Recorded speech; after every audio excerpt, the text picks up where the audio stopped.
Hey there, Halloween crafters and DIYers. This is Janet with Danelia Design. And since October is the best month out of the year, we're going to go ahead and make a witch's grimoire. I'm going to walk you through step by step how to make the faux leather cover, which is nothing more than a paper bag and some paint.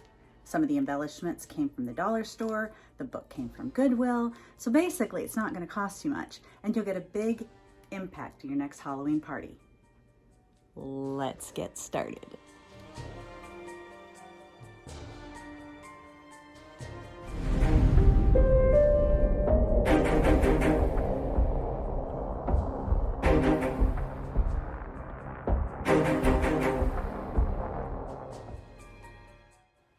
We're starting with your standard grocery brown paper bag. We're going to cut down one side here and remove the entire bottom. This is a technique that we used to use back in school in the 80s to cover our hardback books that our teachers made us take care of.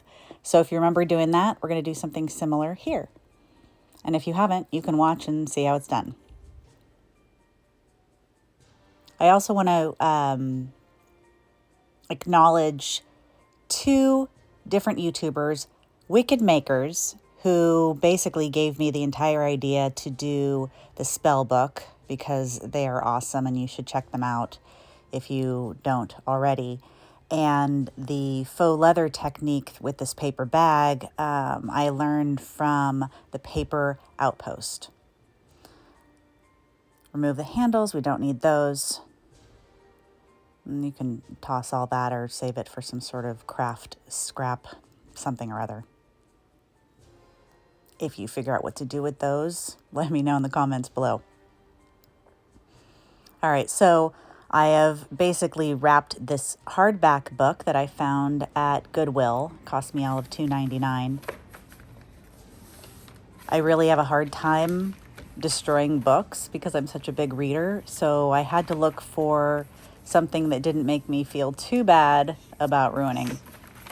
We're going to go ahead and scrunch this paper.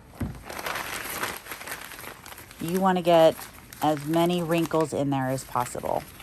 So scrunch to your heart's content. Back to my Goodwill search for books. I pulled out two books that I didn't feel so bad about. One was an old school textbook on geometry, and you gave me no love geometry back in high school, so I don't feel so bad about doing that. And I think this one was a book on the Civil War. Again, a school textbook. And we're still scratching.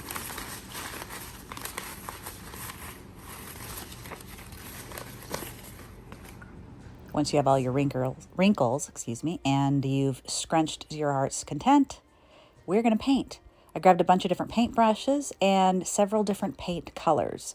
Black, brown, green, gold, purple. I also have some Mod Podge there that we're going to use in a little bit. So I'm really lightly dabbing this. I don't want a lot of paint on this brush. I want the brush very dry. And we're going to do kind of a sideways stroke here, very light again. And I know it doesn't look like there's much going on, but we're going to do this for a little while. I started with the brown. I went to some of the blacks for highlighting, a little bit of green and a little bit of the purple, and then I finished with the gold.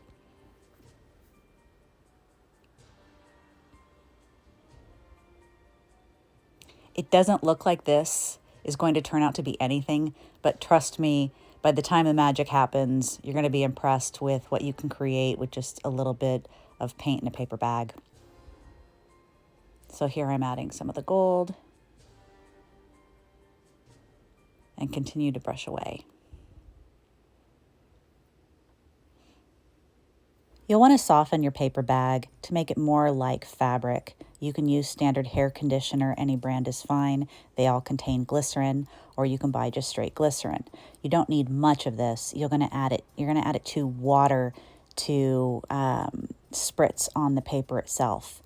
If you do any Halloween fog, glycerin is what makes the fog machines work. So I happen to have some from leftover from Halloween last year. Shaking that up, and I'm going to lightly spray my paper bag Don't make the mistake I did. It was shooting out the water. I kept trying to adjust it. And then I think we finally got it right. There we go. You cannot do too much of this. We're going to put it outside to dry, or you could leave it in your house to dry. It was a hot day, so it worked out for me to leave it outside and completely saturate your bag. You can just do this, but I wanted to show you that I can also use the conditioner, just kind of rub that in my hands and put it all throughout the bag. The one thing that I didn't show when I finished this was I went ahead and scrunched this up a little bit more and gently unfurled it all to lay it flat to dry. You can see it's already taking on somewhat of a faux leather appearance. Don't worry about any tears that happen. I mean, try to be gentle as possible, but if anything rips, we can just fix that when we get to the Mod Podge stage. Mod Podge stage. That's hard to say.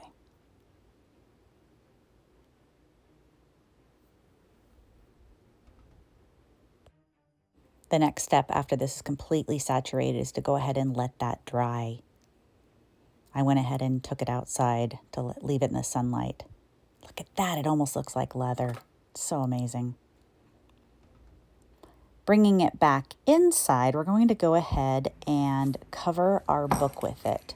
I have used this Craft Bond by Elmer's, and it is sticky. I sprayed the entire side and put the book right about in the middle. Press down, open your cover, and you're going to want to do both sides by folding it in, if that makes sense, like that. You could, in theory, cut off some of that extra. I didn't. I wasn't using it for anything else, so it didn't matter. That glue, by the way, did I mention how sticky it was? Because I think it stayed on my hands for 2 days. It works well, is what I'm saying.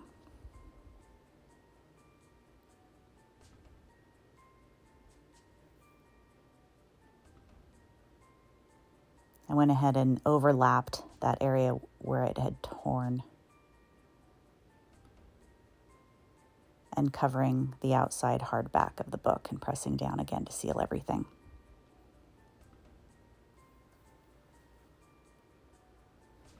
The nice thing about this glue is that it doesn't dry immediately. It'll give you a few minutes to go ahead and make any adjustments that you need to.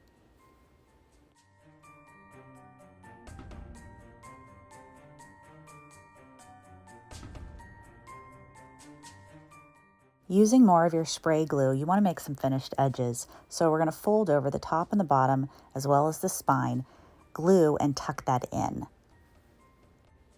By the way, those textbook covers that we did back in the 80s that our teachers had us do, we did not use glue. They were folded and tucked in so they could be removed at the end of every year. But since this is a permanent craft project, I didn't really worry about it, and I glued to my heart's content. To further age the edges of your book, use a dry brush and a little bit of brown paint. You can go as heavy or as light as you want for your desired effect. I started off with brown and then I topped it off with a little bit of the gold.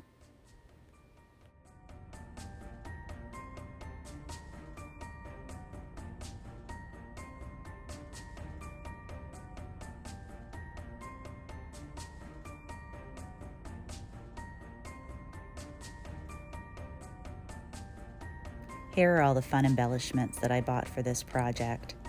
I wasn't sure which ones I was going to use, but I wanted to make sure that I had enough to choose from, that I could have a little bit of fun on the creative side of things.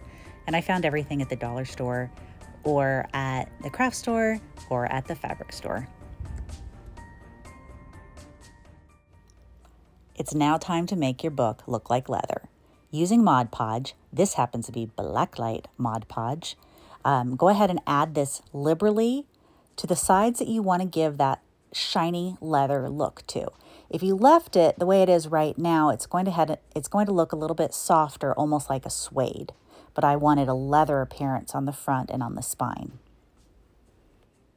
And if you haven't used Mod Podge before, don't worry about the white. It all dries clear.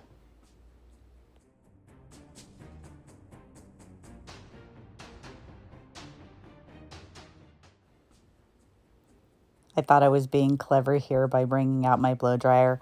Quite honestly, just set it down, let it dry, go pop on your favorite Halloween movie and just wait a couple hours.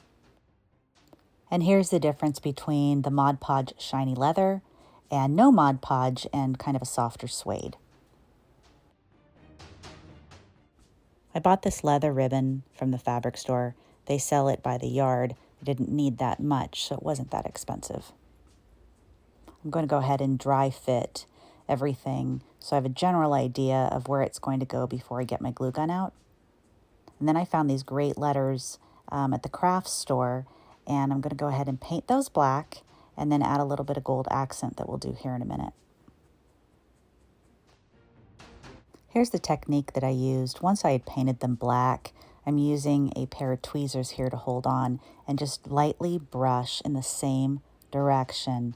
What it gives you, I think, is a really cool appearance. And I did the gold and then went ahead and added a little bit of the purple and the green.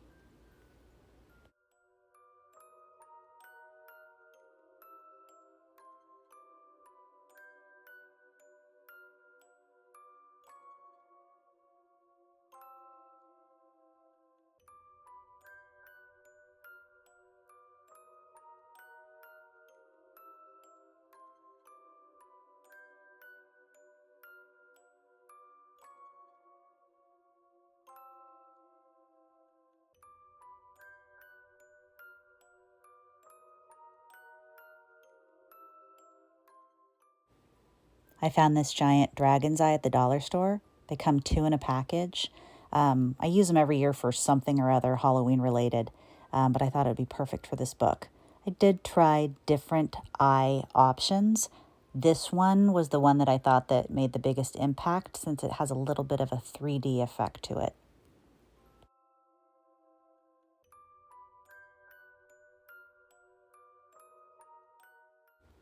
By adding the moss, you're going to give this more of a creepy graveyard effect. It also ages the book further.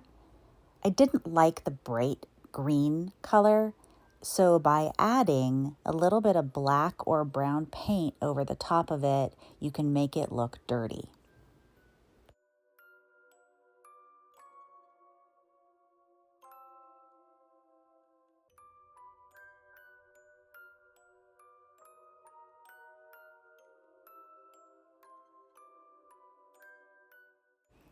These purple glitter spiders also came from the dollar store. You can tell I spent a lot of time there.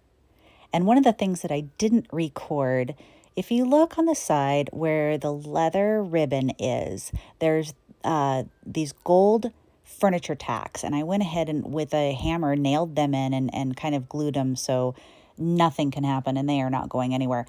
But I thought they gave it a really great medieval look.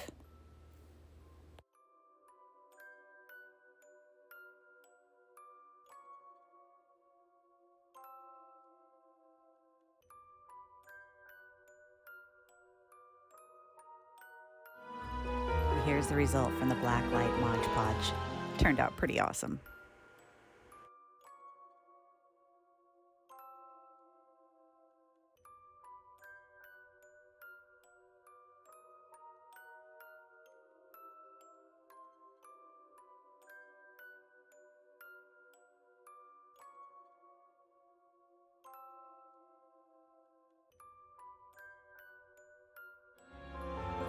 I had so much fun making this. I hope you enjoyed watching it, and I hope you go ahead and try it and make one of your own. So thank you for watching. And as always, subscribe, like, share, pin, all the things.